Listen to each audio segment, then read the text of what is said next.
মানুষ মরে যাওয়ার পরেও যে 7টা জিনিস তার কবরে পৌঁছায় তার মধ্যে একটা হচ্ছে মসজিদান বানাহু, সে যে মসজিদ বানিয়ে গিয়েছে ওই মসজিদের সওয়াব। সুবহানাল্লাহ পড়েন। তাহলে মসজিদ আবাদ করার প্রথম মাধ্যম হচ্ছে মসজিদ বানানো। 2 নাম্বার মাধ্যম হচ্ছে মসজিদে যে জামাতে সালাত আদায় করা। জামাতে সালাতুল জামাআ তাফদুলু সালাতাল ফাযযি বি27 দারাজা। ঘরে নামাজ পড়লে একা একা পড়লে যেই সওয়াব, জামাতে পড়লে 27 গুণ বেশি সওয়াব। তাহলে মসজিদ আবাদের 1 নাম্বার পদ্ধতি মসজিদ বানানো, 2 নাম্বার মসজিদে বেশি বেশি যে জামাতে সালাত আদায় করা, 3 নাম্বারে মসজিদের সাথে সম্পর্ক জুড়ে দেওয়া, হৃদয়টা যেন সবসময় মসজিদের সাথে লেগে থাকে। আল্লাহর হাবিব সাল্লাল্লাহু আলাইহি ওয়াসাল্লাম বললেন, সাবআতুন ইউযিল্লুহুমুল্লাহু ফি যিল্লিহি ইয়াওমা লা যিল্লা ইল্লা যিল্লু।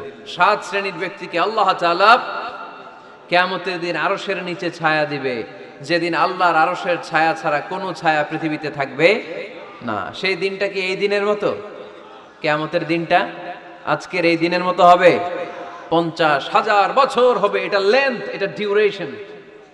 কাআন সাফসাফা লা তারা ফিহা ইওয়াজা ওয়ালা আমতা, লেভেল প্লেইং ফিল্ড, তামার জমিন। একটু কল্পনা করেন তো ওই দিনটা কত ভয়ঙ্কর। বাবা ছেলেরে চিনবে না ওই দিন, ছেলে বাবারে চিনবে না, স্ত্রী স্বামীকে চিনবে না, স্বামী স্ত্রীকে চিনবে না, পীর সাহেব মুরিদ চিনবে না, মুরিদ পীর সাহেবকে চিনবে না, নেতা কর্মীকে চিনবে না, কর্মী নেতাকে চিনবে না। হায় হায়, ইয়া নাফসি বলে কাঁদবে।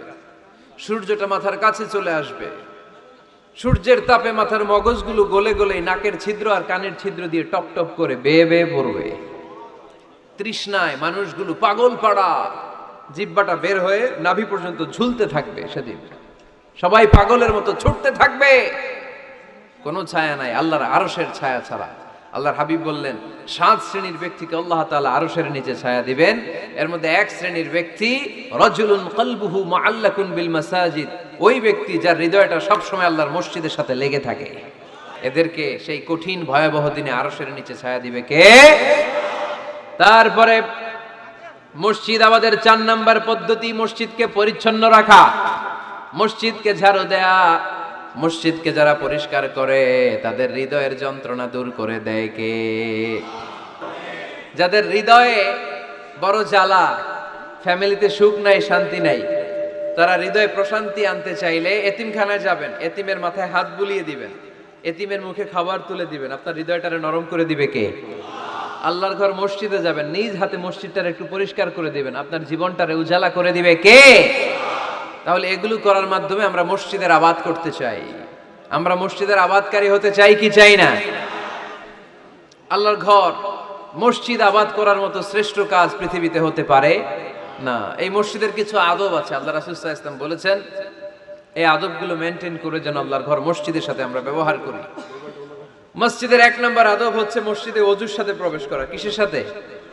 ওযু করে পরিচ্ছন্ন হয়ে মসজিদে প্রবেশ করা। এজন্য অপবিত্র অবস্থায় গোসল ফরজ, এরকম অবস্থায় মসজিদে ঢোকা যাবে? কথা বলেন, ঢোকা যায়? যেই নারীদের মাসিক চলতেছে, মেনস্ট্রুয়েশনাল পিরিয়ড চলতেছে, ওই নারীদের পক্ষে মসজিদে ঢোকা জায়েজ আছে? নাই। তাহলে এটা হলো 1 নম্বর আদব। মসজিদে ঢোকার সময় কি করে ঢুকবো? ওযু করে। আওয়াজ করে বলেন, কি করে ঢুকবো? ওযু করে। 2 নম্বর আদব হচ্ছে মসজিদে যাওয়ার সময় সবচেয়ে ভালো জামাটা পরে যাব, সবচেয়ে ভালো পাঞ্জাবিটা পরে যাব।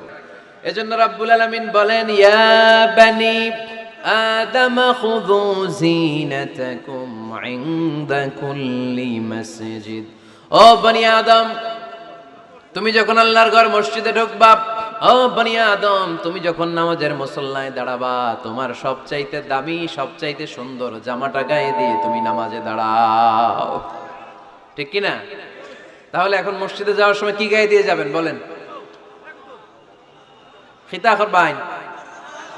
হ্যাঁ, মাশাআল্লাহ। হ্যাঁ, সবচেয়ে ভালো কাপড়টা আয়রন করে পারফিউম মেখে তারপরে আমরা যাব। রাজি আছেন তো? 3 নাম্বার আদব হচ্ছে মসজিদে যখন ঢুকবেন ডান পা দিয়ে ঢুকবেন আর দোয়া পড়বেন, আউযু বিল্লাহিল আযীম ওয়া বিওয়াজহিল কারীম ওয়া সুলতানিহিল কদীম মিনাশ শাইতানির রাজীম। বিষ্ণু সাল্লাল্লাহু আলাইহি ওয়াসাল্লাম বললেন, যে ব্যক্তি মসজিদে ঢোকার সময় এই দোয়াটা পড়বে, শয়তান আফসোস শুরু করে, সে বলে, হায় হায়, আজকের দিনের জন্য, সারা দিনের জন্য তো তুই আমার ওয়াসওয়াসা থেকে বেঁচে গেলি। আজকের সারা দিনের জন্য তোরে আমি হারালাম, আজকের সারাটা দিন আল্লাহর পক্ষ থেকে প্রোটেকশন নিয়ে তুই বেঁচে গেলি, আজকের জন্য যা, কালকে তোরে আমি ধরবো। এজন্য এই দোয়াটা পড়ার দরকার আছে না? আউযু বিল্লাহিল আযীম ওয়া বিওয়াজহিল কারীম ওয়া সুলতানিহিল কাদীম মিনাশ শাইতানির রাজীম। চারটা বাক্যের দোয়া। মুখস্থ করতে কষ্ট হলে যে ইউটিউবে চলে যাবে আজকেই, ওখান থেকে শুনে আপনারা মুখস্থ করে নেবেন, এই দোয়াটা পড়বেন, তাহলে ওই দিনের জন্য শয়তানের ওয়াসওয়াসা, টেম্পটেশন, প্রভোকেশন থেকে আপনি আল্লাহ তাআলার প্রোটেকশনে চলে গেলেন। সুবহানাল্লাহ পড়েন। তারপর আল্লাহর হাবিব বললেন, ঢোকার আগে আমারে সালাম দাও।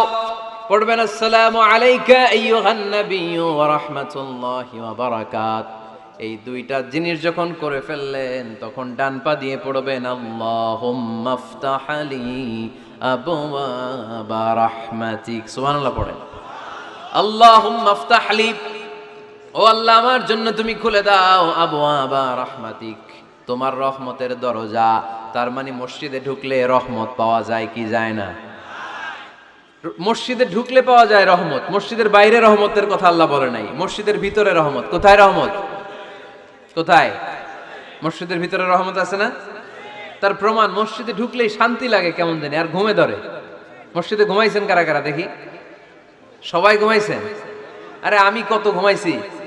জুমার নামাজের সময় যে কি ঘুম আসে, আসে আসে, কমন পড়ছে, একেবারে কমন পড়ে গেছে। ঘুম আসে কারণ রহমত, রহমতের ঝিরি ঝিরি বাড়ি ধারা আল্লাহ তাআলা আরশের উপর থেকে নাজিল করতে থাকেন, আর এই রহমতের কারণে হৃদয়টা প্রশান্ত